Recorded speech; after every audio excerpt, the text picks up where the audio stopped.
Bismillahirrahmanirrahim. Assalamualaikum warahmatullahi wabarakatuh. Apa kabarnya malam ini? Semoga sehat-sehat semuanya ya. Nah, untuk malam ini materi pengantar sistem basis data adalah mengenai diagram IR ya. Nah, diagram entity relationship ya, atau diagram IR. Nah, di sini Ibu akan jelaskan lebih detail lagi, yaitu mengenai tahapan pembuatan diagram IR dan contohnya ya. Kemarin kita sudah belajar ini ya, maksud Ibu akan di sini akan mereview lagi ya, sampai semuanya kalian benar-benar paham bagaimana tahapannya, cara pembuatannya. Nah, lalu dilanjutkan dengan transformasi ya dari diagram IR atau IRD ke bentuk logical record structure atau LRS. Nah, jadi transformasi itu perubahan dari bentuk diagram IR atau IRD ke dalam bentuk LRS itu seperti apa. Nah, setelah itu bentuk LRS-nya seperti apa, logical record structure-nya. Nah, lalu nanti ada transformasi dari LRS, logical record structure, ke dalam bentuk tabel. Dan yang terakhir adalah kamus data. Jadi nanti materi kita pada saat UTS itu materinya insya Allah kemungkinan materinya sampai sini ya, sampai pertemuan ke-6, sampai diagram IR. Nah, kita sekarang masuk ke tahapan pembuatan diagram IR-nya. Nah, kemarin kita sudah belajar tentang IRD atau diagram IR. Nah, sekarang Ibu akan jelaskan lebih detail lagi ya. Jadi bagaimana cara kita membuat diagram IR, tahapan pembuatannya. Nah, yang pertama adalah kita harus mengidentifikasi dan menetapkan seluruh himpunan entitas yang akan terlibat. Nah, misalkan di dalam lingkup perkuliahan, entitasnya ada apa saja di sana, atau objeknya. Jangan lupa untuk nama entitas itu harus merupakan kata benda, karena entitas itu merupakan suatu objek ya, jadi penamaannya harus dengan kata benda. Nah, misalnya di dalam lingkup perkuliahan, di sana ada entitas mahasiswa, objeknya ada mahasiswa, lalu ada objek mata kuliah, dan ada objek dosen. Nah, ini bisa dijadikan sebagai entitas. Itu kalau lingkup perkuliahan. Kalau misalkan di kantor atau di perusahaan, ada pegawai, ada gaji. Nah, itu bisa dijadikan sebagai entitas. Ada direktur misalnya. Lalu di mana lagi? Kalau misalkan di toko ada barang, ada penjual, nah seperti itu ya. Nah, kita tetapkan himpunan entitasnya yang terlibat apa saja. Misalkan tadi ini ya, ada entitas mahasiswa, kalau di dalam lingkup perkuliahan ya, ada entitas mata kuliah, dan ada entitas dosen. Kita buat dalam bentuk entitas ya, simbolnya adalah persegi panjang. Nah, selanjutnya adalah setelah kita tetapkan entitasnya, kita harus menentukan atribut-atribut key atau atribut-atribut kunci dari masing-masing entitas. Nah, artinya di sini kita harus menetapkan primary key dari entitas tersebut apa primary key-nya. Apa atribut yang bisa dijadikan sebagai kunci. Nah, atribut-atribut key yang kita sertakan di masing-masing himpunan entitas itu nanti merupakan atribut terpenting yang bisa atau yang dapat membedakan setiap entitas yang ada di dalamnya. Nah, tadi kan kita ada entitas mahasiswa. Nah, atributnya itu adalah yang bisa dijadikan sebagai primary key atau atribut kunci. Primary key atau kunci utamanya itu adalah NIM kalau mahasiswa. Lalu kalau mata kuliah yang bisa dijadikan sebagai kunci atau primary key-nya adalah atribut kode mata kuliah. Nah, kalau dosen ada kode dosen. Jadi jangan lupa kita tentukan dari setiap entitas tadi kira-kira atribut apa yang akan dijadikan sebagai primary key-nya.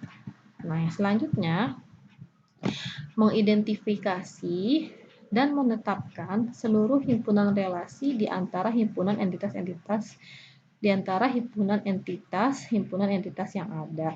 Nah, artinya di sini kita sekarang menetapkan relationship-nya. Ya, himpunan relasi itu adalah relationship-nya di antara entitas-entitas yang ada tadi. Nah, antara mahasiswa dengan mata kuliah itu kira-kira relationship-nya apa? Mempelajari.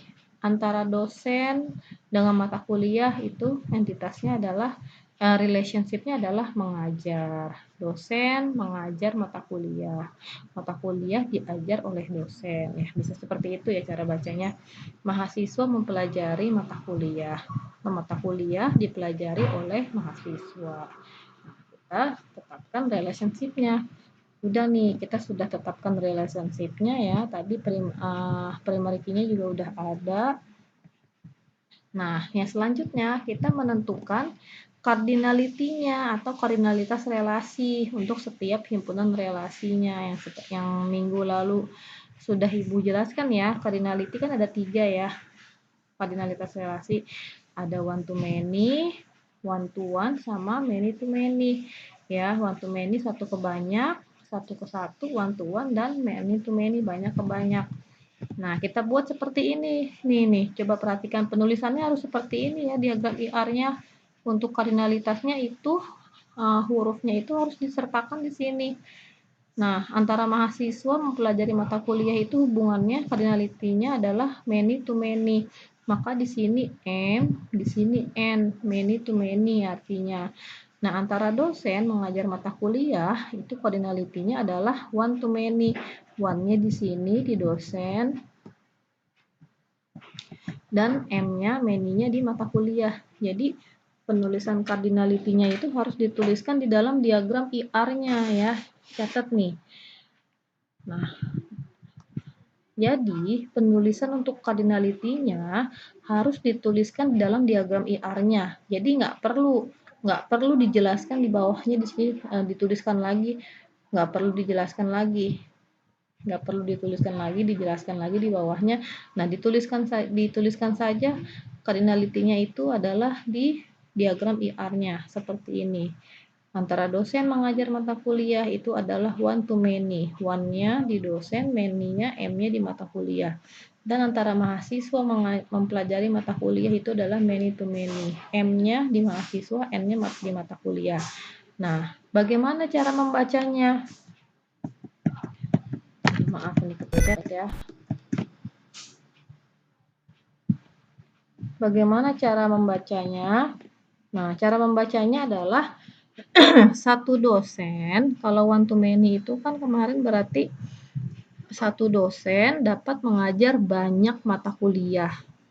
Nah, kalau one to many, dari dosen ke mata kuliah itu banyak. Dari mata kuliah, baliknya lagi ke dosen itu hanyalah satu, bukan banyak. Jadi, cara bacanya adalah satu dosen dapat mengajar banyak mata kuliah, tapi satu mata kuliah hanya dapat diajar oleh satu dosen.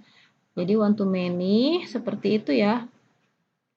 One to many, one dosennya itu dari dosen ke mata kuliah itu banyak, many dari mata kuliah balik lagi ke dosennya itu one. Nah, itu cara bacanya seperti itu. Nah, kalau mahasiswa dengan mata kuliah, berarti cara bacanya adalah satu mahasiswa dapat mempelajari banyak mata kuliah. Nah, karena ini banyak ke banyak, berarti dari mata kuliah ke mahasiswa juga banyak lagi. Satu mahasiswa dapat mempelajari banyak mata kuliah. Dan satu mata kuliah juga dipelajari oleh banyak mahasiswa. Nah, itu perbedaannya kalau banyak ke banyak. Dari mahasiswa ke mata kuliah banyak, dari mata kuliah ke mahasiswa juga banyak. Satu mahasiswa, nah coba perhatikan ya, satu mahasiswa dapat mempelajari banyak mata kuliah, dan satu mata kuliah juga dapat dipelajari oleh banyak mahasiswa. Bukan satu mata kuliah juga dipelajari oleh satu mahasiswa, enggak seperti itu, kalau itu one to many. Nah, tapi kan kenyataannya satu mata kuliah juga dipelajari oleh banyak mahasiswa, jadi dia cardinality-nya bukan one to many, tapi many to many. Kalau yang tadi kan beda ya, satu dosen dapat mengajar banyak mata kuliah, tapi satu mata kuliah hanya diajar oleh satu dosen. Itu one to many. Jadi cardinality-nya harus dituliskan di dalam diagram IR-nya ya. Jadi seperti itu. Nah, yang selanjutnya melengkapi himpunan entitas dan himpunan relasi dengan atribut-atribut deskriptif atau atribut non-key. Nah, sekarang kita lengkapi nih atributnya. Tadi kan kita hanya membuat atribut primary yang bisa dijadikan sebagai primary key. Nah, kalau sekarang kita lengkapi dengan atribut-atribut deskriptifnya, yaitu atribut non-key-nya yang bukan sebagai primary key, ada apa aja. Nah, jadi seperti ini diagram IR-nya lengkapnya. Ya. Mahasiswa, tadi kan primary key-nya, atribut yang dapat dijadikan primary key-nya itu adalah NIM atau nomor induk mahasiswa. Nah, lalu atribut non-key-nya atau atribut deskriptifnya itu adalah NM mahasiswa, NM underscore mahasiswa, alamat underscore MHS, TGL underscore lahir. Nah, ingat ya, untuk penulisan nama atribut itu tidak boleh mengandung spasi. Untuk penulisan atribut tidak boleh mengandung spasi ya. Nah, kalau misalkan mau dikasih jarak, yaitu pakai underscore saja seperti ini ya. Nih, NM underscore mahasiswa komunikasi jarak, atau didempetin digabungin NM MHS, nggak usah pakai spasi. Jadi nggak boleh mengandung spasi. Di sini ada spasi kosong, nggak boleh. Jadi dia harus menggunakan underscore. Itu untuk penamaan atribut. Nah, untuk mata kuliah tadi kan udah ada kode mata kuliah, sekarang kita bahas ke atribut untuk entitasnya dulu ya. Nah, untuk relationship ntar belakangan ya. Setelah ini dilewatin dulu yang relationship-nya. Tadi kan atribut untuk entitas mahasiswa. Lalu untuk atribut untuk entitas mata kuliah ada kode underscore mtkul. Tadi untuk atribut yang bisa dijadikan sebagai primary key-nya. Lalu ada atribut nm underscore mtkul, ada SKS, ada semester. Nah, selanjutnya atribut dosen, entitas dosen. Entitas dosen atributnya tadi primary key-nya ada kd underscore dosen, lalu yang atribut non key-nya atau deskriptifnya ada nm underscore dosen dan alamat underscore dosen. Nah, seperti itu. Nah, sekarang baru kita bahas untuk atribut pada relationship-nya. Nah, relationship ini dia juga mempunyai atribut ya. Dia juga punya atribut, tapi atributnya itu asal dari mana? Nah, asalnya adalah yang pertama yaitu dari primary key yang ada di entitas sebelah kiri dan kanannya. Untuk relationship mempelajari entitas yang ada di sebelah kiri dan kanannya itu adalah entitas mahasiswa dan entitas mata kuliah. Nah, primary key-nya mahasiswa adalah NIM, berarti di sini NIM ditulis, lalu primary key-nya mata kuliah adalah KD underscore mtkul. Nah, di sini ditulis KD underscore mtkul. Jadi, atributnya mempelajari adalah NIM sama kode mtkul. Nah, tapi karena di sini kardinalitasnya many to many, nah di sini harus jadi catatan nih, harus kalian ingat. Jika kardinalitinya many to many, maka harus ada satu atribut tambahan, satu atau lebih atribut tambahan. Karena nanti relationship mempelajari ini kalau dia kardinalitinya many to many, nanti dia akan menjadi tabel. Ya, akan menjadi tabel. Nanti mahasiswa ini otomatis akan menjadi tabel mahasiswa. Mata kuliah juga otomatis nanti akan menjadi tabel mata kuliah. Lalu dosen otomatis akan menjadi tabel dosen. Nah, tapi kalau misalkan kardinalitinya many to many, berarti relationship-nya itu akan menjadi tabel.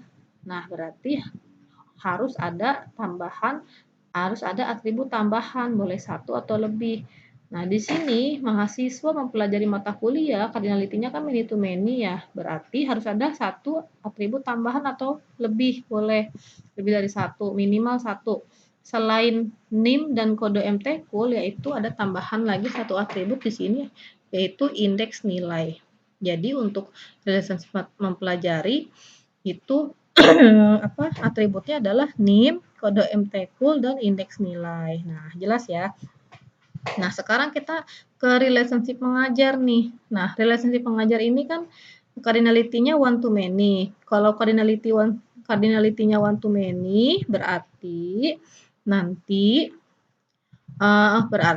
atributnya itu tidak perlu ada atribut tambahan untuk relationship-nya. Nah, jadi yang perlu dicatat, kalau cardinality-nya one to many atau one to one, itu untuk atribut pada relationship-nya itu hanya PK dari entitas di sebelah kiri dan kanannya, yaitu di sini PK-nya mata kuliah, kode MTKUL, dan PK-nya dosen, kode dosen. Begitu juga kalau cardinality-nya one to one.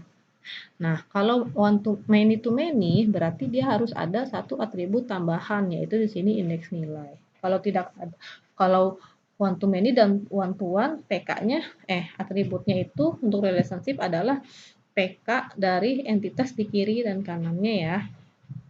Nah, ini diagram IR lengkapnya seperti ini. Jadi harus ada atributnya. Oh iya, satu lagi.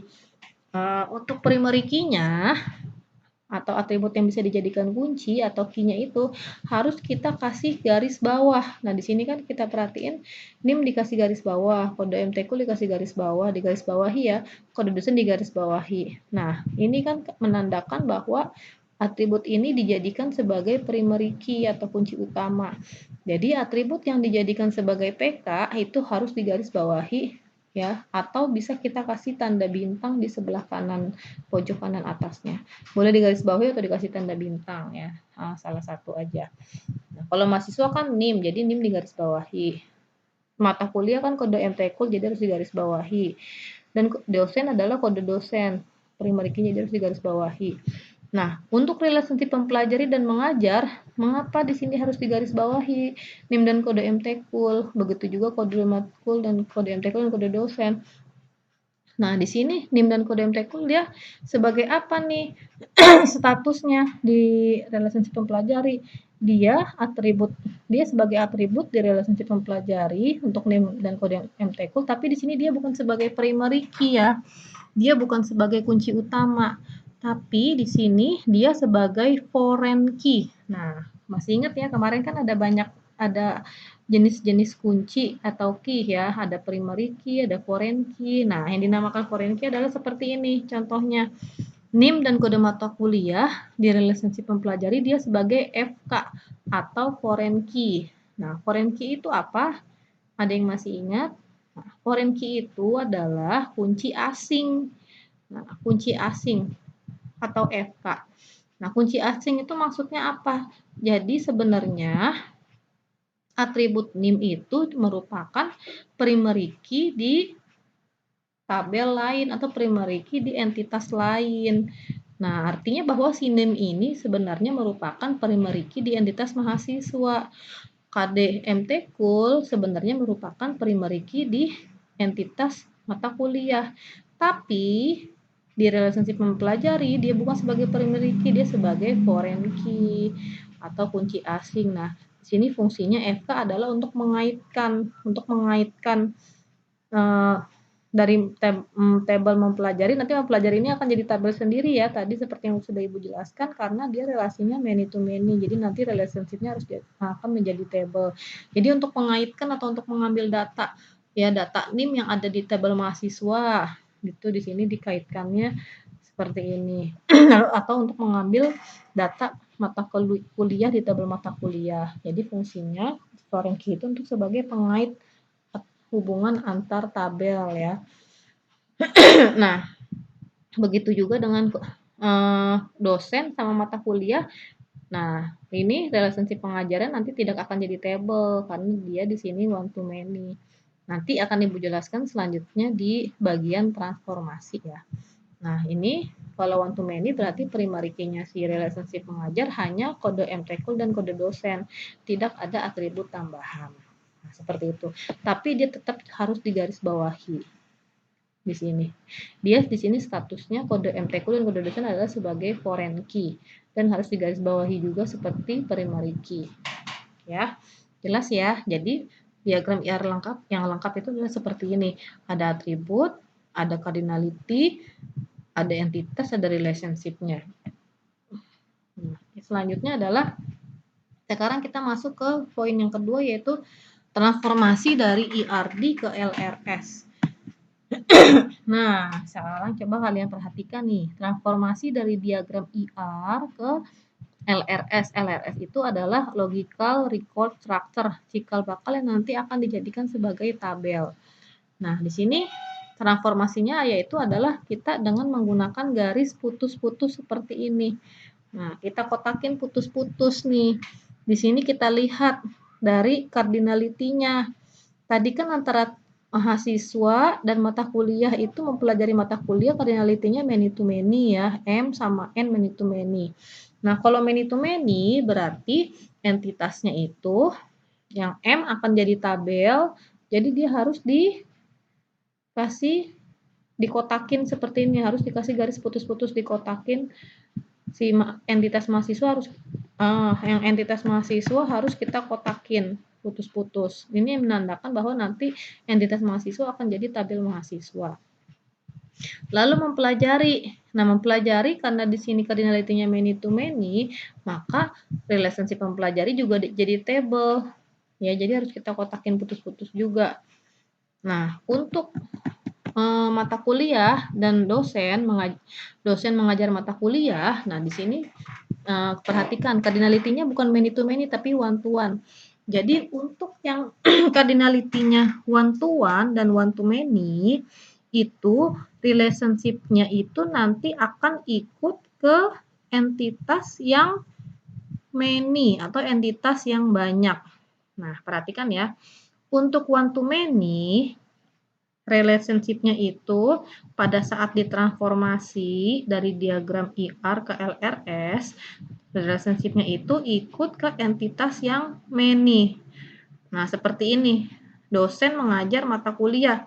Satu dosen dapat mengajar banyak mata kuliah. Nah, yang banyak itu yang many-nya itu kan adalah mata kuliah. Jadi mengajar ikut ke mata kuliah. Maka di sini mengajar ikut dikotakin bareng dikotakin putus-putus bareng sama mata kuliah. Nah, kalau dosen sendiri dikotakinnya ya. Nah, itu kalau one to many, relationship-nya ikut ke entitas yang many. Nah, lalu bagaimana kalau one to one cardinality-nya? Relationship-nya ikut kemana? Nah, kalau one to one, relationship-nya nanti ikut ke entitas yang memiliki banyak referensi ya. Kalau one to one itu relationship-nya ikut ke entitas yang memiliki banyak referensi seperti itu. Nah, di sini kan relationship-nya ikut ke mata kuliah, ikut ke many. Ikut ke mata kuliah karena mata kuliah di sini many ya yang banyaknya ya. Jadi di sini kita kasih garis putus-putus, kita kotakin relationship pengajar yang ikut ke mata kuliah. Kalau dosen sendiri. Nah, di sini bisa kelihatan nih nanti LRS-nya atau tabelnya ada 4 tabel atau ada 4 LRS, yaitu kita bisa lihat kotak-kotak putusnya di sini ada 4. Nanti ada tabel mahasiswa, ada tabel mempelajari, ada tabel mata kuliah, dan ada tabel dosen. Nah, nanti kira-kira seperti itu. Nah, ini transformasi dari IRD ke LRS. Nah, selanjutnya kita masuk ke LRS. Jadi tadi transformasi itu adalah perubahan dari bentuk IRD ke bentuk LRS, itu perubahannya seperti apa. Nah, LRS itu sendiri atau Logical Record Structure merupakan konversi dari IRD, di mana dalam bentuk LRS inilah yang nantinya dapat ditransformasikan ke dalam bentuk tabel. Nah, sekarang kita buat bentuk LRS-nya setelah kita transformasikan tadi. Nah, seperti ini bentuk LRS-nya. Tadi kan ada tabel mahasiswa. Nah, sekarang bentuknya bukan entitasnya berubah nih. Bukan bentuk persegi panjang lagi, di sini jadi bentuk kotak. Terus kasih nama di atasnya. Nah, tapi di sini kita nyebutnya bukan entitas lagi ya, tapi udah jadi tabel. Tabel mahasiswa. Tabel mahasiswa punya atribut NIM, nama MHS, alamat MHS, dan tanggal lahir. Nah, kita kasih garis bawah untuk atribut yang dijadikan primary key, kasih garis bawah bisa atau bintang di pojok kanan atas. Lalu ada atribut mempelajari. Atribut mempelajari, ada relationship mempelajari. Dia juga jadi tabel, karena tadi cardinality-nya kan many to many, jadi relationship-nya harus jadi tabel. Nah, atributnya itu adalah NIM, kode mata kuliah, dan ada satu atribut tambahan tadi, indeks nilai. Nih, ada 3. Lalu ada atribut, ada tabel mata kuliah. Mata kuliah kan ada kode mata kuliah, nama mata kuliah, SKS, semester, sama ada kode dosen. Kenapa kode dosen ada di tabel mata kuliah? Nah, sekarang kita lihat lagi. Nah, karena relationship mengajar ikut ke mata kuliah, ikut ke entitas yang many, yang M atau yang banyak. Nah, sedangkan si atribut pada relationship pengajar itu kan atributnya ada kode mata kuliah sama kode dosen. Berarti kode dosen ikut ke mata kuliah sebagai foreign key. Nah, makanya di sini dituliskan untuk tabel mata kuliah di paling bawah ada kode dosen. Tapi kode dosen di sini bukan sebagai primary key, yaitu sebagai FK atau foreign key atau kunci asing. Artinya bahwa kode dosen ini sebenarnya merupakan primary key di tabel lain, yaitu di tabel dosen. Nah, lalu yang terakhir kan ada 4 tabel ya. Yang terakhir ada tabel dosen. Tabel dosen itu atributnya ada kode dosen, ada nama dosen, dan alamat dosen. Yang dijadikan sebagai primary key adalah kode dosen. Nah, lalu ini kok ada garis panah seperti ini, maksudnya buat apa nih? Nah, jadi di dalam bentuk LRS atau logical record structure itu harus kita kasih panah. Kita kasih panah seperti ini. Tadi di sini artinya bahwa untuk relationship mempelajari itu kan atributnya ada NIM, kode mata kuliah, dan indeks nilai. Nah, ini asalnya NIM ini dari mana? Asalnya itu adalah dari tabel mahasiswa NIM. Dari NIM di dalam tabel mahasiswa. Nah, berarti di sini harus kita garis panah. Dari tabel mahasiswa ke tabel mempelajari kita kasih garis panah. Yang dikirim itu adalah atribut NIM. Lalu untuk kode mata kuliah itu asalnya tadi itu kan tadi dari tabel mata kuliah. Berarti di sini harus kita kasih garis panah. Arahnya ke tabel mempelajari. Yang dikirim dari tabel mata kuliah ke mempelajari apa? Kode MTKUL. Di sini kita tulis nama atributnya. Nah, yang terakhir, ada kode dosen di dalam tabel mata kuliah. Kode dosen asalnya dari mana nih? Asalnya dari tabel dosen. Nah, kode dosen asal dari tabel dosen, berarti kita harus tarik garis panah dari tabel dosen ke tabel mata kuliah. Arah panahnya itu adalah ke tabel mata kuliah. Tapi di sini harus pas ya. Arah panahnya itu harus mengarah kepada field atau atributnya, yaitu kode dosen. Artinya bahwa kode dosen ini asalnya dari atribut yang ada di dalam kode dosen, tapi di sini dia sebagai foreign key atau kunci asing. Nah, ini bentuk lengkap LRS-nya seperti ini ya. Jadi di sini kelihatan ada 4 tabel. Nah, yang selanjutnya adalah transformasi dari bentuk LRS, logical record structure, ke dalam bentuk tabel. Nah, di sini transformasi LRS ke dalam bentuk tabel itu adalah memperlihatkan langkah-langkah bagaimana LRS diubah ke bentuk tabel. Nah, kalau bentuk tabel kan begini ya. Begini ya, ada kolom, ada kolom, ada isi. Nah, ini bentuk tabel. Yang pertama tabel mahasiswa. Tabel mahasiswa itu atributnya ada 4. Nah, kalau bentuk tabel ini sekarang penulisan atributnya dibuat jadi per kolom. Kalau ada 4 atribut berarti di sini ada 4 kolom. Ya, ada 4 field, yaitu field yang pertama ada NIM, nama MHS, alamat, dan tanggal lahir ada 4. Nah, untuk NIM ini kan sebagai primary key atau PK. Berarti di sini harus kita tuliskan bahwa NIM itu sebagai PK. Di bawahnya harus ditulisin dia sebagai PK. Lalu untuk tabel yang mempelajari, tadi ada 3 atribut. Nah, berarti ada 3 kolom di sini. Ada 3 atribut atau 3 field, yaitu field name, kode mata kuliah, dan indeks nilai. Nah, di tabel mempelajari, name itu dia bukan sebagai primary key, tapi sebagai foreign key. Kita tulis di sini name itu sebagai FK, kode mata kuliah juga sebagai FK. Nah, lalu di sini kita kasih garis lagi, kita kasih lagi keterangan di paling bawahnya bahwa sebenarnya NIM dan kode mata kuliah itu adalah PK. Di tabel lain di sini baru kita tulis PK, tapi di atasnya FK sama FK ya.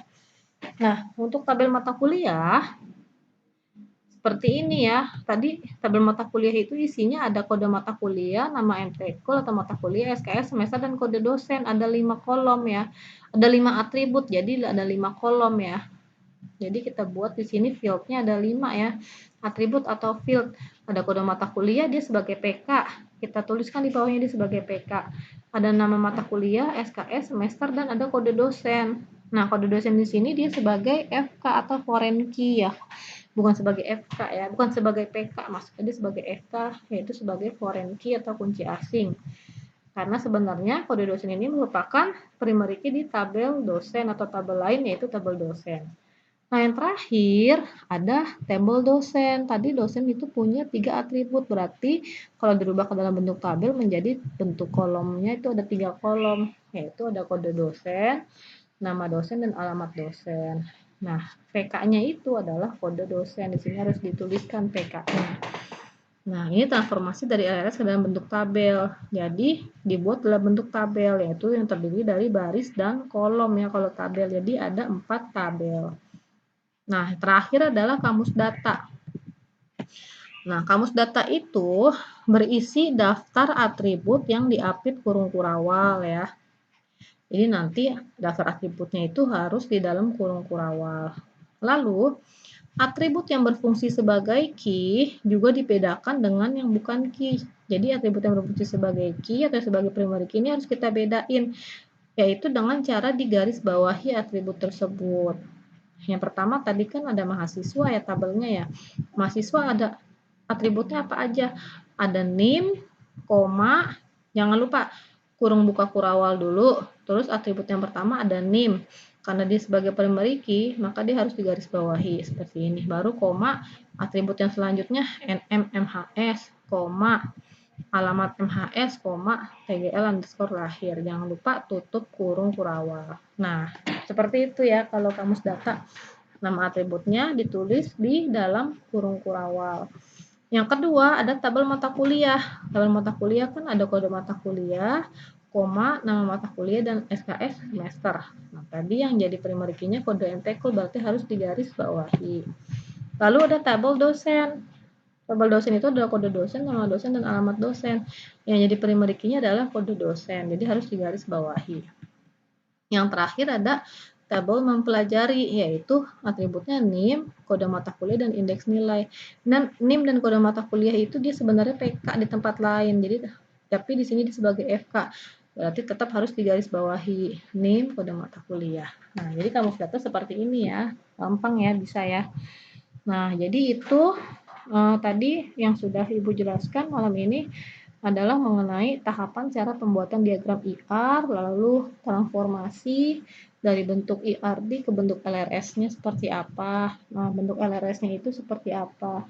Setelah itu LRS dirubah ke dalam bentuk tabel. Baru setelah jadi tabel kita rubah lagi menjadi kamus data. Nah, materinya sampai di sini saja untuk malam ini. Jadi nanti untuk materi UTS-nya itu adalah sampai sini, sampai pembuatan diagram IR ya, sampai kamus data materinya. Jadi tolong dipelajari bagaimana cara membuat diagram IR ya yang lengkap, yang baik dan benar. Tadi harus ada cardinality-nya, harus ada atributnya, harus dijelaskan ya. Nah, kalian pelajari bagaimana cara transformasinya dari IRD ke LRS, dari LRS ke table, dan terakhir kamus datanya itu seperti apa, itu pelajari. Karena nanti mungkin untuk UTS-nya itu mungkin soalnya nanti adalah membuat kasus, membuat IRD ya, membuat diagram IR ya dari suatu cerita. Jadi nanti kalian pelajari bagaimana cara membuatnya. Tadi yang pertama kan harus tentukan dulu entitasnya, lalu tentukan primary key-nya, lalu tentukan entitasnya dulu, lalu tentukan primary key-nya, lalu tentukan relationship-nya apa, lalu tentukan atribut non key-nya apa. Ya, yang terakhir tentukan cardinality-nya apa. Nah, itu harus dipelajari, harus bisa. Insya Allah jadwalnya itu sih UTS waktu di awal semester dulu jadwalnya tanggal 19 April, tapi belum ada pemberitahuan ya, mungkin karena 19 April itu kan adalah minggu depan. Jadi kalau misalkan insya Allah minggu depan itu UTS, semoga siap ya semuanya ya, kalian pelajari saja. Nah, atau bisa seminggu depannya lagi, jadi kemungkinan UTS itu bisa minggu depan atau minggu depannya lagi. Kalau ternyata masih 2 minggu lagi, berarti minggu depan kita akan adakan kuis. Tapi kalau ternyata minggu depan UTS, berarti kalian harus siap. Oke, itu saja materi dari Ibu yang bisa Ibu jelaskan untuk malam ini, yaitu sampai kamus data. Silahkan kalian pelajari lagi, latihan lagi cara membuat diagram IR gimana ya. Untuk kemarin itu masih ada beberapa yang salah. Nah, bagi yang belum mengumpulkan tugas ya, tugas membuat diagram IR sampai cardinality, nah harap dikumpulkan ya, dikumpulkan ke Ibu, karena nanti kalau nggak ngumpulin tugas berarti kalian nggak dapat nilai. Oke, itu aja. Baiklah, Ibu tutup ya materi malam ini. Wassalamualaikum warahmatullahi wabarakatuh.